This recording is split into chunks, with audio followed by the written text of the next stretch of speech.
Hello viewers, આપ સૌને મારા જય શ્રી કૃષ્ણ.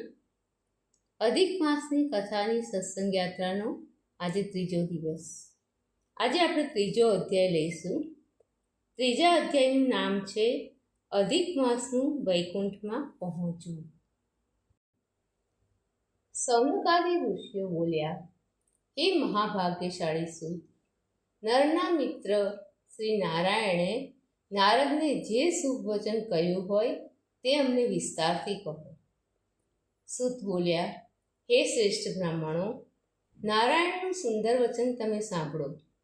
નારદ આગળ તેમણે જે વચન કહ્યું હતું તે જેવું મેં સાંભળ્યું છે તે જ પ્રમાણે હું તમને કહું છું. શ્રી નારાયણે કહ્યું, હે નારદ, ભક્તોના દુઃખને હરનાર મહાત્મા શ્રી કૃષ્ણે રાજા યુધિષ્ઠિરને પૂર્વે જે કહ્યું હતું તે જ હું કહું છું. એક વખત જેમની દ્રષ્ટિએ કોઈ શત્રુ જ ન હતો એવા ધાર્મિક રાજા યુધિષ્ઠિરને કપટ પર પ્રેમવાળા દુષ્ટ દુર્યોધન આદિ ધૃતરાષ્ટ્રના પુત્રોએ જુગારમાં જીતી લીધા હતા અને અગ્નિથી ઉત્પન્ન થયેલા ધર્મપરાયણ દ્રૌપદીને સભાની સમક્ષ ઘસડી લાવી દુષ્ટ દુશાસને વાળ પકડી ખેંચી હતી તથા તેના વસ્ત્રો ઉતારવા માંડ્યા હતા. તે વેળા શ્રીકૃષ્ણે એ દ્રૌપદીનું સારી રીતે રક્ષણ કર્યું હતું. પછીથી રાજ્યનો ત્યાગ કરી પાંડવો કામ્યક વનમાં ગયા હતા. ત્યાં સર્વ પાંડવો ઘણું દુઃખ પામ્યા હતા.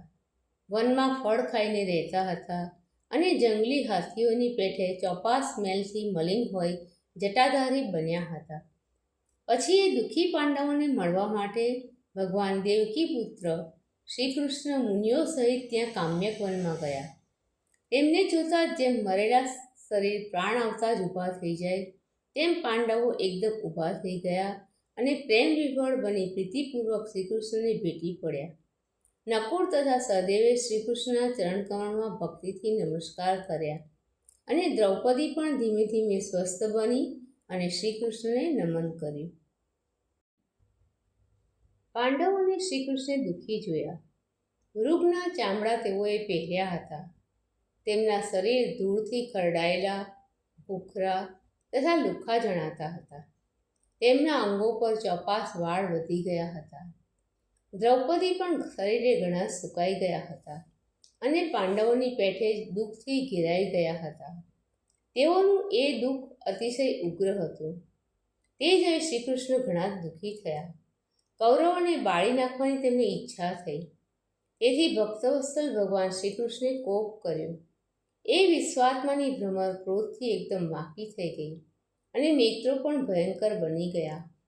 પ્રલયકાળનો અગ્નિ ભભૂકી ઉઠ્યો હોય તેમ લાલચોળ થયેલું તેમનું મુખ કરોડો કાળના જેવું વિકરાળ થઈ પડ્યું અને ત્રણેય લોકને જાણે બાળી નાખતા હોય તેમ અતિશય આવેશથી બંને હોઠને એ દાંત વતી પીસવા લાગ્યા.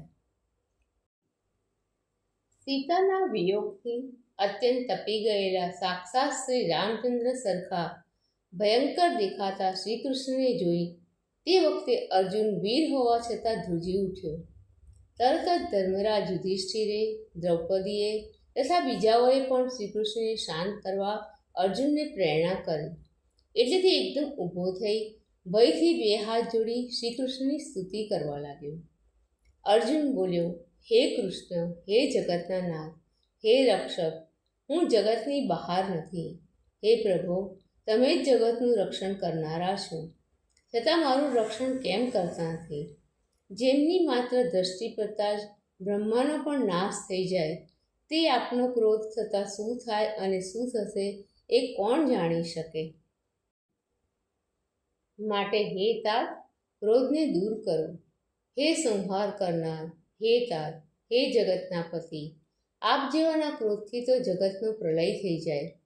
આપ સર્વ તત્વો જાણનારા, સર્વ કારણોના પણ કારણ અને વેદો તથા વેદોના અંગરૂપ સર્વશાસ્ત્રોના બીજનું પણ બીજ છો. એવા ઈશ્વર તમને શ્રી કૃષ્ણને હું વંદન કરું છું. આપ ઈશ્વરે આ સર્વ સ્થાવર જંગમ જગત સર્જ્યું છે અને આપ જ સર્વ મંગલોના પણ મંગલ બીજરૂપ તથા સનાતન છો. છતાં આપ એક જ જણના અપરાધથી પોતે સર્જેલા સમગ્ર જગતનો નાશ કરવા કેમ તૈયાર થાવ છો? ઘરમાંના મચ્છરોને બાળી નાખવા પોતાનું ઘર કોણ બાળી નાખે? શ્રી નારાયણ બોલ્યા. શત્રુવીરોનો નાશ કરનારા અર્જુને એ પ્રમાણે વિનંતી કરી અને 2 હાથ જોડી જનાર્દન શ્રી કૃષ્ણ ભગવાનને પ્રણામ કર્યા. સૂત બોલ્યા. પછી તરત જ ક્રોધને દૂર કરી ભક્તોનું દુઃખ હરનાર શ્રી કૃષ્ણ ભગવાન ચંદ્ર જેવા સૌમ્ય શાંત સ્વરૂપ થયા. તે વખતે તેમને શાંત થયેલા જોઈ સર્વ પાંડવો પણ સ્વસ્થ થયા અને તેમના નેત્રો પ્રેમથી પ્રફુલ્લ બન્યા. તે બધાએ પ્રેમથી વિભોર થઈ શ્રી કૃષ્ણને પ્રણામ કર્યા અને વનના કંદમૂળ તથા ફળ આદિથી તેમનો સત્કાર કર્યો. શ્રી નારાયણ બોલ્યા. શરણે આવેલાનું રક્ષણ કરનારા અને ભક્તો પર પ્રેમ રાખનારા શ્રી કૃષ્ણ ભગવાનને પ્રસન્ન થયેલા જાણી અર્જુન તેમને નમ્યો તથા અતિશય પ્રેમથી તરબોળ બન્યો.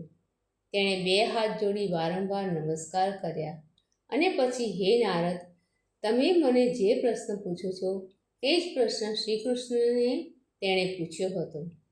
તે સાંભળી ભગવાન શ્રી કૃષ્ણે 2 ઘડી મનમાં વિચાર કર્યો અને પછી પોતાના એ મિત્રવર્ગને તથા વ્રતધારી દ્રૌપદીને આશ્વાસન આપી વક્તાઓમાં શ્રેષ્ઠ તે ભગવાને પાંડવો આગળ આવું હિત વચન કહ્યું. શ્રી કૃષ્ણ બોલ્યા. હે મહાભાગ્યશાળી યુધિષ્ઠિર રાજા, હે અર્જુન, તમે મારું વચન સાંભળો. તમે આ પ્રશ્ન નવો જ કર્યો છે. આનો ઉત્તર કહેવા હું ઉત્સાહ કરી શકતો નથી. આ પ્રશ્ન લોકમાં અતિ ગુપ્ત છે.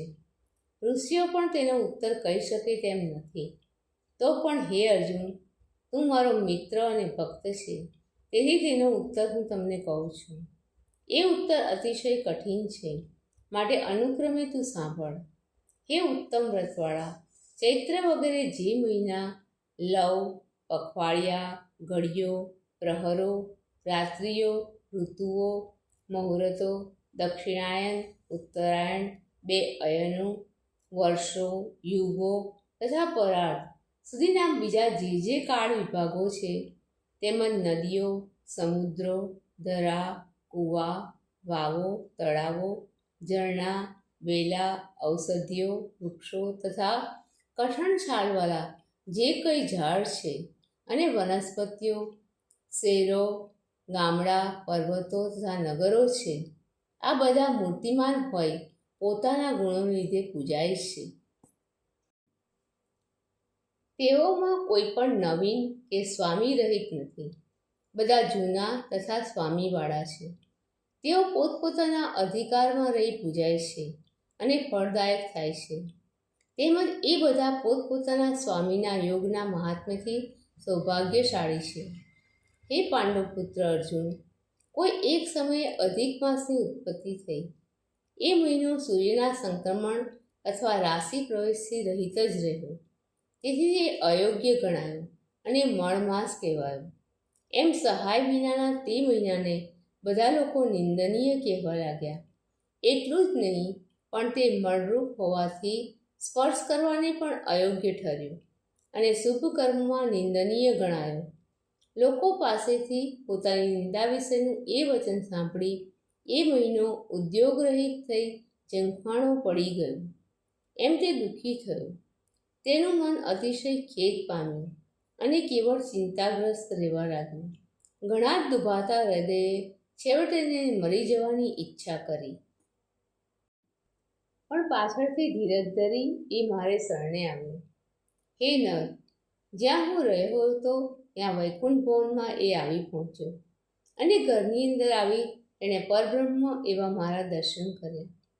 અમૂલ્ય રત્નજડિત સિંહાસન પર બેઠેલા મારા દર્શન કરી તે વેળા પૃથ્વી પર દંડવત પ્રણામ કરી 2 હાથ જોડી સાવધાન થઈ તેણે રડવા માંડ્યું અને પછી એ સૌમ્ય ધૈર્ય ધરી ગળગડી વાણીથી તેને મને પોતાનું દુઃખ કહ્યું. સૂત બોલ્યા. બદ્રીનાથ મહામુનિ શ્રી નારાયણ એમ કંઈ બોલતા બંધ થયા. ત્યારે એ સાંભળી નારદજીએ ફરી એ ભક્તવત્સલ ભગવાનને પૂછ્યું. નારદ બોલ્યા. પૂર્ણ સ્વરૂપ શ્રી ભગવાન વૈકુંઠ ભવન ભક્તિથી પ્રાપ્ત થનારું, જગતના પાપોને હરનારું અને યોગ્યોને પણ પ્રાપ્ત થવું અશક્ય છે. જ્યાં જગતને અભય આપનારા બ્રહ્મરૂપ શ્રી મુકુંદ ભગવાન બિરાજે છે, ત્યાં એમના ચરણ કમળને શરણે જઈ તે અધિક માસે શું કહ્યું હતું? એથી શ્રી બૃહદ નારદીય પુરાણ વિશેના પુરુષોત્તમ મહાત્મ્યમાં અધિક માસનું વૈકુંઠમાં પહોંચવું નામનો અધ્યાય 3 સમાપ્ત. દર્શક મિત્રો, આપ સૌને મારા જય શ્રી કૃષ્ણ. કાલે ફરીથી મળીએ આપણી અધિક માસની કથાની સત્સંગ યાત્રાના એક નવા અધ્યાય સાથે.